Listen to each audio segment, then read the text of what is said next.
As of now, we work with 8-figure brands. So everyone that's at the multiple 8-figure mark. Basically, I just really obsessed with what routine do I need or what lifestyle do I need so I can become the most productive version of myself. My business success comes from me sitting behind my computer and actually working. Every setback that I can bounce back from is helping me in becoming an even better character or developing even more. Whenever I get lost in the details and the nitty-gritty stuff, I try to pull myself out of it and look at the business. We scaled really quickly for like 1 quarter. We hired a bunch of new people, like 10, 15 new people.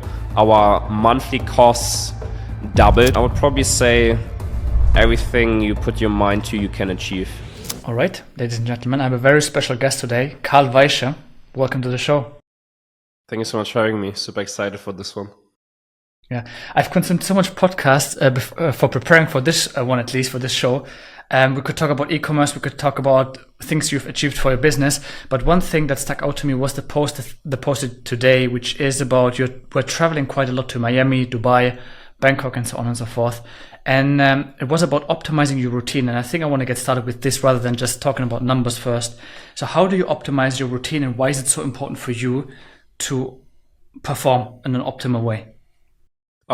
Really great question. So I've been basically analyzing routine a lot. I've been analyzing productivity a lot and successful people and everything. And basically what I found is oftentimes everything we do comes back to our psychology and how our brain is wired, right? And our brain is used to routines in a certain environment, right? And you've probably heard the sentence a lot that we human are slaves to our environment and all that stuff. So basically, I just really obsessed with what routine do I need or what lifestyle do I need so I can become like the most productive version of myself. And that's just why I obsess with routine so much. And basically, the more I can optimize my thought patterns and my brain and my energy for work output, the better, right? And I just found that if everything in my life is systemized and if I do the same stuff every single day at the same time, then my body and my mind is just getting used to it. And then it becomes insanely more easy for me to get work done and to actually have a great output if I don't have to think about what do I wear, where do I go to eat, what does my training look like, when do I sleep, who do I meet, whatever. Basically just kind of reduce the amount of decisions that I have to make in the day-to-day life so I can just focus all of my energy into the work, basically. I think you got that advice from Alex Hormozi to really nail down on the essentials and you have your processes in place. You just do the thing that you have to do, but at the same time, you reduce kind of your cognitive load on things that are kind of redundant for you, right? So maybe you can talk about the impact that this routine had on your business, if you could even directly measure it. Sure. I mean, basically, and that's why I also resonate with Hormozi so much, is he's quite a simple guy, right? Like he doesn't obsess with shiny objects or like the like 1% like nitty gritty stuff that you have to do, but rather with like the big things and actually getting shit done. And I really appreciate him for being so direct, even in like a tough kind of communication, right? He likes to talk about sensitive truths, right? That most people don't like to talk about. I think with the routine, and especially for me, like the biggest change is that for a long time I thought I always have to do new stuff, right? I have to find this one thing that's going to change my business. I have to learn this one thing that's going to elevate our business. I have to implement this one thing, meet this one person, and that's going to change everything, right? And that's what opened my eyes so much when I spoke to Hormozi, is that he basically has this concept of better, more, new, right? Which basically means if you do a certain work, then in order to have a bigger output, right, e.g. get more sales, make more revenue, more profits, whatever, you either have to do a better job doing what you're doing right now, you have to do more of what you're doing right now, or you have to do something completely new. And he said that in the rarest cases, it's doing something new. Most of the cases, like 99% of the cases, you just have to do more of what works, or you just have to fine tune it a little bit. But mostly it's just doing more of what works. And I think as an entrepreneur, you always tend to chase after the newest shiny object, or tend to think that there's one thing that these successful people have in common. But boil it down to the harsh truth, it's they just work more. They get more shit done.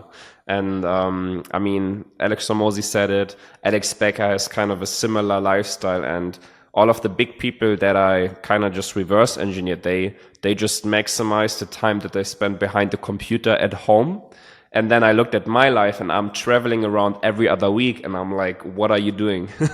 Like, why are you in Miami this week, in Frankfurt the next, in Bangkok the next? Like, it's literally, probably last year I probably did like 50, 60 flights. I probably visited 40 cities, maybe 20 different countries. And I'm like, why? Like, there's not a certain correlation to my business success or something. Like, my business success comes from me sitting behind my computer and actually working. Yeah, but you needed to realize that by Hormozi telling you that. But maybe you initially thought that while you're traveling, you could actually network, which would have a direct impact on your business. Was that maybe your thought process? But actually, Hormozi had to tell you the hard truth in order for you to realize that what you're doing has maybe not the highest leverage. Yeah, probably. I mean, I don't want to say it didn't have any effect. Obviously, it's great to be on stages, be networking, and be meeting new individuals. It's just that at some point you have a what's the English word for it? It's basically like a marginal impact, right? Like the impact becomes like really marginal to a point where the next event or the next speech or mastermind doesn't have that big of an impact. And I kind of reached that with doing 2 to 3 events a month, right? It just didn't have that much of an impact anymore like it had in the first 5 or 10 events. That was the one thing. The second thing was that obviously traveling feels amazing, right? You have that Instagram lifestyle, you fly business class, you're in the nicest hotels, you're going out with other amazing entrepreneurs to an amazing dinner place or something, you're seeing the world. Obviously, it feels amazing. And then it's a bit of a harsh truth to look in the mirror and say, yes, you probably just want to travel around and have a nice lifestyle. But if we have to be honest, this nice lifestyle is not getting the results that you need in the business. And that all together with what Hormozi said then gave me this kind of reality check where I was like, okay, this traveling isn't it anymore. I just have to sit down and focus on what really moves the needle. Yeah, very good point, Carl. I want to talk about what actually moves the needle. How do you assess what actually moves the needle? Because in your mind, in your bubble, you could think that task A maybe moves the needle by a lot. Or maybe task B could be the potential solution. So how do you assess whether a task is high leverage? A really great question. So the way that I like to think about it is really principle based. So whenever I get lost in the details and in the nitty gritty stuff, I try to pull myself out of it and look at the business. And basically for my business specifically, I have this business with one co-founder. So my job is to get clients into the business, and his job is to deliver the service for the clients and keep them. So if I look at my job and at my responsibility for the company, it's basically get clients, right? I have to get new clients. And then if I break down like what goes into becoming getting new clients, it's basically I have to generate sales calls and I have to conduct sales calls. Right? You may be familiar with this from Sam Ovens, right? The 4 things that you have to focus on. You basically have to generate sales calls and you have to conduct sales calls. So those, I would say, are my 2 most important levers that I have in the business. And then it goes one level deeper into the details. What do I have to do? I have to generate more sales calls and I have to generate them cheaper. And I have to have a higher close rate on the sales calls, right? Those would be the KPIs that I would optimize for. And then to make it one level deeper, okay, what generates me sales calls or what generates me sales calls cheaper or what increases the close rate on a sales call, right? And then I would think about that. And at the end of the day, then it comes down to, okay, how can I generate more sales calls? Okay, I have to create new ads. I have to create a new funnel. I have to increase my content output on YouTube or on LinkedIn or on Twitter, stuff like that. Right? So that's basically how from the one big goal, I just get into the details step by step by step. And then the best thing you can do is just track everything. Just like start obsessing with KPIs and start measuring everything. So for me, it's just I measure week to week, like what is my content output, what is my ad spend, and like what is basically the stuff that I did in this week. What was the result of that? So for example, how many sales calls did I generate? How many showed up and everything. And then I would look at the sales process and see, okay, how many closed, how many new customers do we have, and all of that. And then based on the KPIs that are not at the optimal level, right? Let's say my sales rate is too small, or I don't book enough sales calls. Based on that, right, like what KPI isn't working that well, I would then put more focus into that. Like first try to analyze what happened, why isn't the KPI where it should be? And then secondly, okay, what can I do to improve that? And for example, if the closing rate is too low, then maybe I have to train my sales rep better, or maybe I have to iterate the offer or the sales script, or maybe I have to create more bottom of funnel content that I can send out after the sales call. If I don't generate enough sales calls, then maybe I have to increase the content output. Maybe I have to test new ad creatives. Maybe I have to optimize my funnel, right? And if you think about your business this way in terms of like KPIs and in terms of measuring data, then it becomes way more easy for you to make decisions of what to do and then translate that into work that fills your calendar, right? Then I have a slot in my calendar, iterate the sales script, or do more YouTube videos, right? And then you just kind of work on that. So that's basically how I think about it. Yeah, I have a million follow-up questions. One would be, in the beginning of your entrepreneurial journey, Carl, when you just got started, obviously you're not that obsessed with KPIs. How has that changed successively over the years? Like, do you have a mentor who tells you what to focus on, or do you do it completely by yourself with your business partners? A great question. I would say I basically think of the business journey, at least for the service-based business that I'm in, having an agency, right? It's like different levels to the game, right? There's like the first level of product market fit, like 0 to 50K a month. And then it goes to team, like 50 to 150. And then it goes to like paid acquisition and all of that stuff, right? So for me, KPIs became interesting around the 150K a month mark. Because before that, I would just try out everything, right? I would do YouTube, I would do LinkedIn, I would do events. And then over time, based on the feedback that I would get from the business, like based on the results, I would then do more of what works, right? And like fine tune it. And now having done this business model for over 4 years now, I now have a lot of data of like what worked and what didn't work for me, right? Like I tried LinkedIn ads, didn't get any results. I tried YouTube ads, didn't get any results. I tried Twitter ads, didn't get any results. I tried Facebook ads, got amazing results. So I'm killing those 3 and do more Facebook. Or I tried certain events as a speaker, didn't work. I hosted my own masterminds, worked amazing. And I could give so many more examples, but basically in the beginning, you just have to try a lot of stuff and don't be fearful of failing or of wasting money, right? Because otherwise, how are you going to learn? And then at a certain point, if you get a good first feedback of the market, let's say with Facebook ads, then I would just obsess with it and try to make it better and better and better. And now for me right now, at my stage in the business, I'm pretty, I wouldn't say lucky, but I'm content with knowing what I have to do. And it became fairly simple because I just have to do more of what I'm already doing. I don't have to do anything new or try anything else. And I just have to optimize the KPIs that I have. I have to make the ads better. I have to make the funnels better. I have to make more content, right? So at this stage in the business, it's just obsessing with all of the data and KPIs that I have and do more of what works. Yeah. In one of the podcasts I've listened to, I heard that you're quite obsessed with KPIs and processes, but that does not mean that you give your SDR team or like your sales team a script to follow word by word of what to say. You're more a fan of actually showing what you've worked on, show them case studies, obsess over case studies, show that value, and then usually someone is actually sold on that story, which I like way more. What is the story behind of not putting or like giving your sales team a script over working on your case studies and making them big? Um, I mean, now at this point, I have a script for my sales team, right?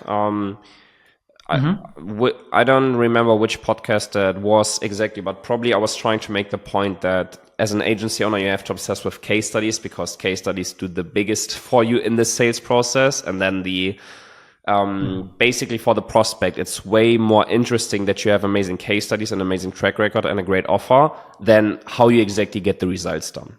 Right. So that's a point that I wanted to make. For me now at this stage in the business, I do have a sales script, right? Where I basically also wrote down for them how they have to explain the process or the technique or how we work and everything. Because with my customers or my prospects in the B2B segment, they are probably the most intelligent, sophisticated people, right? Because they are entrepreneurs that have built a multiple 8-figure business. And they've done everything from scratch. They are in their late 20s, early 30s. They've done everything from scratch. They have a company that does 20, 30, 50 million a year in turnover. They understand every single moving piece of the business. So I cannot bullshit them. I cannot say, hey, come to me, swallow a magic pill, and your online store is going to have a great conversion rate. Like in the sales process, they want to understand how we actually do it. So basically, that's why I started scripting it for my sales team. Got it. But it's not really set in stone for everyone, or does it change depending on the situation? Like, do you have like kind of a decision tree, so to speak, in a sales call where you would say, if client says A, then the sales guy would say A. If the other guy says B, then you would say B, something like this. Is it kind of like a decision tree script type thing? Yeah, I would say decision tree / like a Lego module, right? Where you just have like a bunch of small parts of the puzzles that you can put together depending on the client. Yeah. Let me go back to case studies. So one of your biggest case studies, probably maybe if not the biggest, is Alex Hormozi. So how did you actually sign him? I know people probably have heard the story before. Maybe you can explain it very briefly how you met him and how you made him I would be interested in the fulfillment side of things, because obviously if you have Alex Hormozi as a customer, I think he's very demanding. That's at least my assumption. So how did you make sure that you really nail this case study? Yeah, great question. So the long story short is that in 2022, I was speaker at a super high-end mastermind in the Oxford Union that was held by a friend of me. And Alex Hormozi's CMO was in the audience. And that's where I met his CMO in 2022. And then in 2023, when they were about to do the book launch, his CMO reached out to me just because we knew each other and they had the need to get an amazing online store, right? And he knew that I was doing conversion optimization, online stores, landing pages, yada, yada, yada. And that's why he basically reached out. So we had like the first touch point of meeting in person at a mastermind in 2022. Then we connected. He basically just probably saw a bunch of content, ads and everything over this 1 year. And then when they needed the service, they reached out. So that's basically how we got them as a client. In terms of the fulfillment, two things. First, against your expectation, they were probably like the easiest going client we ever had, like the most appreciative, the easiest, the communication, everything was stellar. It was one of my favorite projects to work on until this date. And secondly, obviously, I did the account management. So me as the founder, at any given moment, I work on like 2-3 key accounts. For example, we also have like AG1 or Huel or More Nutrition ESN, right? Where I do the account management just because they're such an important case for me. And yeah, that's how I made sure that they are getting an amazing service, basically. Yeah. How do you build a great case study? Like, what are the steps involved to make sure like you really nail the fulfillment, you nail every step of the process and make sure you can work and expand on your case studies? I would say two things are super important. One, you want to do an amazing job at truly understanding what your client wants, right? Like, I basically have like 1 hour long onboarding calls where I ask them everything, right? Like, down to the T, like, what do you expect from me as the service provider? Like, what does the project need to turn out for you to be super happy? Like, what exactly do you want, right? Like, I would just ask them a bunch of questions so I can have a really, really deep understanding of what they expect from me. So what's the expectation setting is the one big block. Secondly, you obviously want to go over the top with over delivering, right? So for example, the offer that I made them was that we basically build out the complete online store. So we do everything from scratch: copywriting, design, development, go live, everything, right? Everything from scratch. So that's the offer that they basically bought from me. In the process, I found that they didn't have any product images, right? And I said, to have an amazing online store, you need amazing product images, right? So basically, to over deliver on the service that we're doing for them, I said, hey, let us create some amazing product images together, right? So basically, in the process, I would make sure to not only fulfill the expectations that they have, but be able to over deliver on the fulfillment side of things and also on the communication side of things. So with our key accounts, we make sure that we have daily reports, we have weekly meetings, like the communication is just amazing, right? So both via Slack or via like phone calls or Zoom calls, just that every touch point that they have with us in terms of communication is just that they truly feel like they've bought from the absolute best in the industry, right? And they're commuting with the absolute expert. So that those are like the two things that I would say are the most important pieces to the puzzle. Mm-hmm. How do you make sure, Carl, that you also upskill yourself in the process? Because at some point you might get, I don't know, a tough client, a problem that's very hard to solve. How do you tackle such a problem? Or how do you upskill yourself on a consistent basis? Do you read books? Do you meet mentors? How do you do it personally?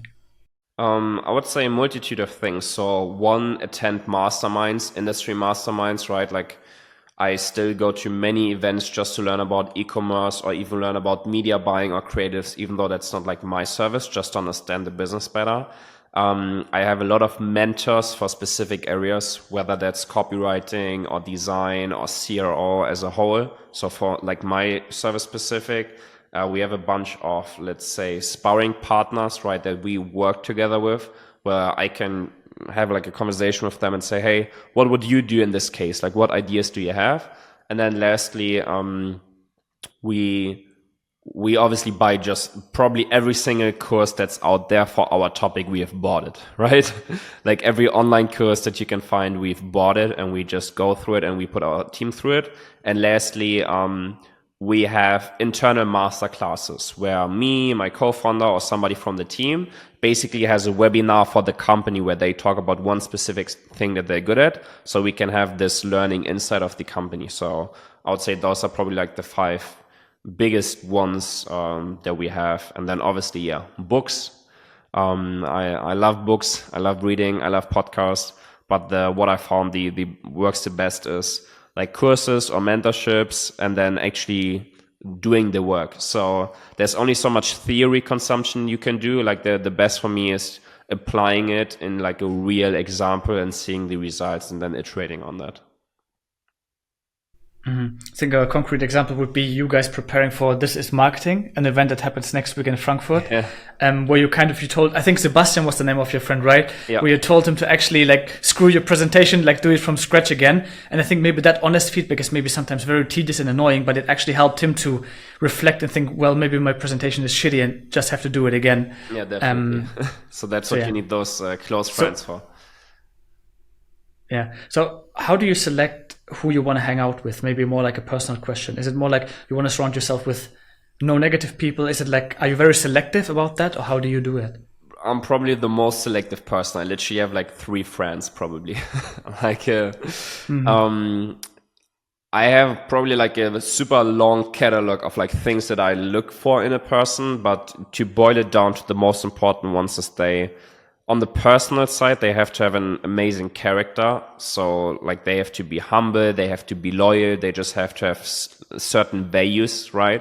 That I want, that I would also expect from them. And secondly, like obviously in our industry of like being an entrepreneur, they should be at like my level or a bit behind me or a bit in front of me, just so it's basically on like kind of the same, like this, we are all in a boat feeling, right?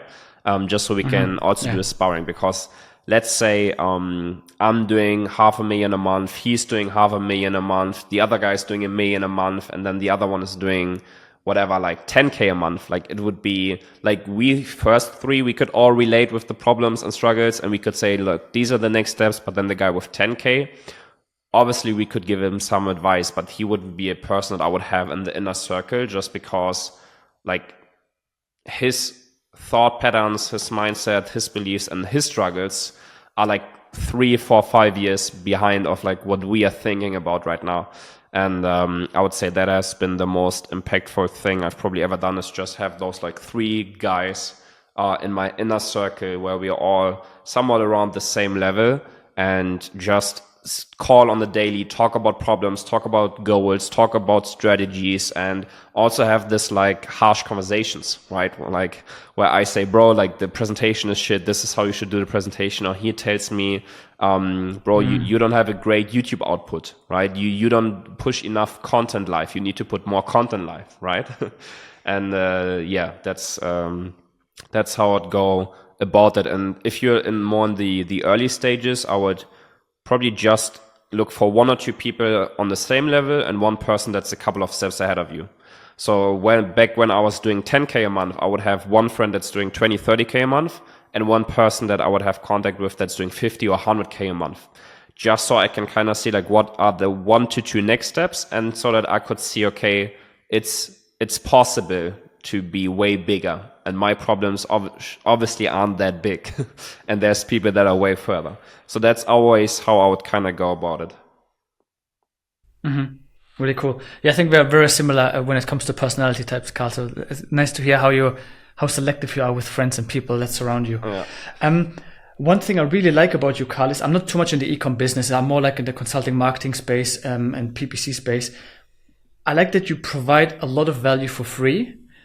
And I would like for people to understand the philosophy behind all of that. So maybe you can just explain what this philosophy means. And I think you maybe copied it, quote unquote, from Alex a bit, where he like gives value for free. And then once you are at a certain level, it becomes quite clear that I want to work with Alex or I want to work with Carl. So maybe talk a little bit about that content philosophy. It's literally the Hormozi philosophy. It's basically this idea of nowadays in the market that we are at, especially in the B2B market where sophistication is at an all-time high, you have to provide as much value as possible in your content so that your audience trusts you. And then the interesting thing that happens, what I see, is that let's say there are 1,000 people seeing the content. Out of the 1,000 people, maybe 20 are potential customers, right? And the others aren't. And from the 20, maybe like a couple don't apply it, a couple apply it, but they all end up being like trusting me and spreading the word or becoming a client from the people that I want to have as a client. From the people I don't want to have as a client, they do whatever they want with the content. They apply it, they see results, whatever. And one day, if they're big enough, they can become a client. And it just has been working amazingly well, because let's say you put out content that's mediocre, right? Like 5 out of 10 in terms of value. A potential client sees it, a potential client applies it, a potential client doesn't see good results, then they are thinking, okay, why should I work with this guy if what he's saying doesn't work? Right? I would way rather have the experience for people to apply the content, see that they get amazing results, and say, okay, well, if Carl gives this content away for free, I can apply it, I see amazing results. What happens if I pay him money and he works for me? Right? And that's basically what happens when you give out amazing content for free. And that's the philosophy behind it. Yeah, I like that a lot. I have one question though. Let's say someone is starting out in the entrepreneurial journey. Maybe they make a couple of $100 or $1,000 a month, and they want to go down the same road. They want to give a lot of value for free, but they're kind of dependent on getting like something into the sales pipeline, right? So what advice would you give them in the beginning? Is it just like also do content and like put out as much for free as possible with a lot of value, or what would you tell them? Hormozi has a great saying that's success first, content second. A lot of people do content first, become clients, get successful, but that's a big fallacy. And the problem with that is that if you don't know what you're doing, or if you haven't done it long enough, your content can only be so good, right? And in the early stages, like we got to like 30, 50K a month without doing any content online. So that's what I would really suggest for people, like at least get to 20, 30K a month before you push out any content. Just because then your whole content production is going to be way more easy because you have a lot of case studies and clients to talk about and you actually know what you're doing and you can just talk about that. And it's going to be way more reliable and trustworthy. Because if you're at 0 or if you've worked with 2, 3 people, like how much content do you want to put out? Like there's only so much that you can show. So I would really in the beginning more focus on, let's say, like cold calling, cold emailing, working for free, maybe doing some free audits, free whatever, landing pages, emails, designs, videos, and just get a bunch of experience and get a bunch of like cases and case studies, and then use that as the basis for your content. So for example, in the early days, we would go into Facebook groups, we would do certain posts, we would offer free audits, free calls, free value calls. And then basically I would have them in a call. I would just give them 30 minutes of like a consulting. And then at the end, 1 or 5 people would say, okay, can you do this for me? Like what would it cost you for you to do it for me? And that's how we would go about getting clients in the beginning. Got it. That makes sense. I want to talk to you also about, because you're a very honest person from what I've seen online, is facing a near failure events and bouncing back. So can you maybe share some of your toughest moment from a business point of view with the audience? Sure. I probably have tough moments every other month at this stage. It's, I heard a really interesting, video from Andrew Tate the other day, and he said that basically as a man or even as an entrepreneur, you just have to fall in love with the idea that it's a constant battle and constant chaos, right? Because I always like when we grow to a certain level, I look back and think, okay, it was so much more calm when we were at 10 people, at 20 employees, at 30 employees, whatever, right? It was so much more calm. I just want to go back to that. But basically it's, to talk about setbacks and like hard moments, I feel like entrepreneurship, it's like the most accelerated way of personal development because it challenges you in so many ways. So you either like that and want it or you don't, right? And that's a decision that you have to make in the beginning, if you're the person for that or if you're not, and both is fine. But basically, if you want that and if you go down the path of entrepreneurship, then you just have to be ready for whatever's being thrown at you.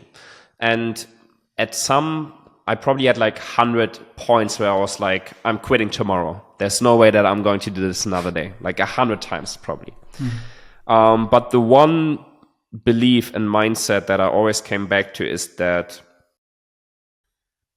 every next problem I solve is helping me become a better person and a stronger character, right? Every setback that I can bounce back from is helping me in becoming an even better character or developing even more, right? And I'm so obsessed with that process that whenever we have a setback that I just think about, okay, great, another problem. This is going to help me learn another skill or whatever.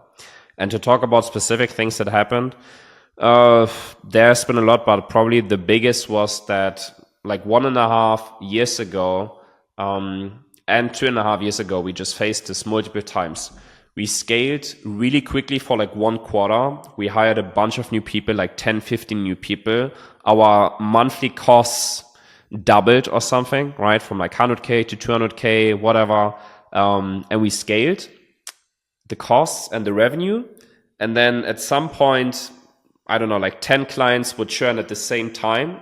The revenue goes like this, and then you're like at this with costs and this with revenue, and you're like, okay, last month I was making 200K and I had to pay 200K, so it was even all good. This month my revenue is 100K, but I have to pay 200K. And this can only go on for so long because in the early days as a startup, you don't have like $1 million in your bank account liquid, right? You're just going month from month, or you have like 2 or 3 months liquid.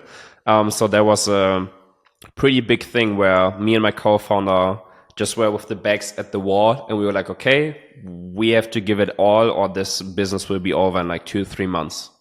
And that happened to us like 2 or even 3 times where we just scaled and then we just we didn't see one thing, or it was a blind spot or whatever, and then we scaled the monthly cost, but then revenue would break, and then you're sitting there, and it's quite a tough situation when you don't have revenue, but you have such a high monthly fixed cost, and then it's quite stressful, and then obviously you think, okay, I should just quit. Right, it would be so much easier back in the old days where we had 10K in fixed cost and not 200. Yeah, and exactly. that's like one of the biggest setbacks, I would say, that we had to face.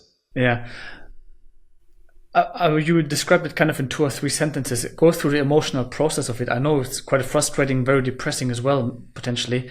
How did you solve it eventually? Like, did you become also as a person more resilient after these events? So how did you manage that emotionally? Definitely. One of the biggest lessons I've learned in entrepreneurship and also in life in general as a man is that you should be pretty detached from your emotions, and you also shouldn't attach your emotions to any business success or personal success. You should be pretty stoic about everything that happens. So, and I just had this conversation with my co-founder on the phone an hour ago where I was like, every time everything is amazing in business, I attach my emotions to it. I'm super happy.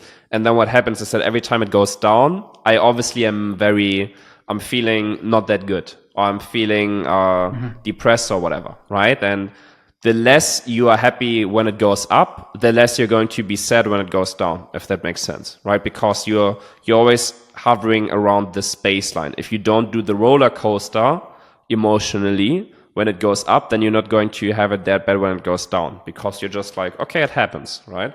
And I would say it's super interesting, and you just have to go through it for like 2, 3, 4 years. It's really a long process to learn it, and I'm also still in the learning phase of becoming more detached, becoming more resilient, and seeing it more stoic. And I would say that's probably the most important factor in entrepreneurship, is that you're able to do that, manage your emotions, detach them from the business success. And I would say that people who are really emotional in business probably have a really hard time. And yeah, that also ties back to business and entrepreneurship is like the most accelerated way of personal development. And that's also the beauty in it, because you as a person and your mindset and your character is always the bottleneck of the business. And if you want business growth, then you have to grow as a person. And that's, at least for me, like I'm one of the people where I'm obsessed with personal growth. It's also the beauty of the whole process, and like every up and every down and the whole roller coaster ride is that at the end of the day, the journey was super exciting, and you get to earn the rewards of having built your character and your person. Absolutely. I want to ask you a question about leadership. So how do you keep your team motivated? Obviously, you have scaled the company to above 40 employees. So how do you keep your team motivated, especially during the fast growth you've experienced? So how do you see yourself as a leader? How have you grown as a leader? And what could you potentially optimize being a better leader or becoming a better leader? Also a good question. So first to understand this is that basically for our company, I said earlier that I'm like the front face. I get the clients, my business partner is managing the team, delivering everything, which is also why he's managing most of the 41, 42 people that we have. And I only have like 2 people working directly under me, then I have an assistant, and then some people that I work with, but I don't like really manage. So I probably have like 5 to 6 people at max that I kind of watch over. And he has like 40. So he basically is like the brain for the operations, and he is also I would say he's like the leader for the company really. And from my side with leadership and keeping the team motivated, the way that I think about it is it's pretty simple. You as a company have a certain goal and a certain vision, and you need to do a good job at communicating that to the people. Because if I think about an employee, what does an employee want? A general employee always wants to have a certain safety. They want to have a good understanding of what they do and the output of that job and why they're there, right? Like, why am I working here? What is the whole company about? Where are we going towards? And do I feel like my work has an impact? And if you can manage that, then people are pretty motivated, right? So that's like one big thing where I would say it's like soft motivation. And then we have hard motivation, like financial motivation or like free time or something. And the way that we manage the hard motivation is that every single employee has 3 KPIs that they are being held accountable for. And there's like different levels to it. Let's say on all KPIs, they are 7 out of 10, then it's all good. If they're for all KPIs an 8 out of 10, they get a small bonus. If they're all KPIs 9 out of 10, on average, they get a big bonus. And they can earn up to 20% on top of their yearly salary if they have amazing like average KPIs. And that's like the hard financial motivation that we have, where we say, hey, if you do an amazing job, you're going to be rewarded for it. And that's like the two that play in hand, basically. But that means also that the KPIs are directly connected to revenue impact of clients or the own business. Exactly. So just one example, as an account manager, or let's start with the bigger picture. The bigger picture is me as an agency. How do I make money? The longer I retain clients, the better. The higher the customer lifetime value, the better, obviously.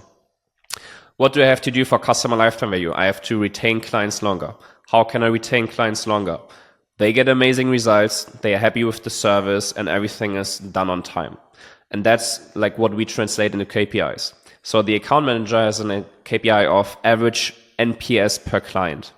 NPS is how happy is the client, right? So that's one, NPS. Second, how long do the clients stay with him? Like 6 months, 9 months, 12, 18. So how long do they stay with him? And then how is he on time? Like how many deadlines does he make, right? Is he too late or is he always on time? Does he get everything done? So those, for example, are 3 amazing KPIs. Because I know that if he hits those 3 KPIs, right? Like if he has a high net promoter score of all of his clients on average, if he has like a high retention rate, and if he gets everything done on time, then I know that my business is probably going to make a lot of money, right? So you want to think about the bigger picture KPIs for you as the business and then break it down into every position and then think about if every position in the company hits the small KPIs, will this affect the big KPIs? Let's say I want to make X million next year. Like how can I translate that into certain KPIs for the people in the company? That makes absolute sense, yeah. Let us, at the end of the podcast, talk a little bit about your vision, Carl, for the future. So how do you anticipate the next 3 to 5 years? How will your business change? How will your agency grow? Do you have any plans? You can, or if you don't want, you also don't have to talk about it, because as we know, if you talk about it, sometimes you release dopamine, and then obviously you maybe don't achieve the goal. I'm not sure if you've heard about this before, and if you're a big promoter of this kind of thesis or argument. So how do you see the future from your point of view? Good question. So for us, it's not that we have like really hard dialed down goals. It's more of like a vision that we have. We always had the vision of becoming the biggest agency for like this specific service and having the biggest clients. So that's, again, nothing that's like really tangible, but just something that we work towards. To make it really easy, we just have to do more of what we're doing that works, and we have to do some of it a bit better. Because we are at a point where everything is working great in the business. We had a great trajectory. We had a great growth over the past couple of years.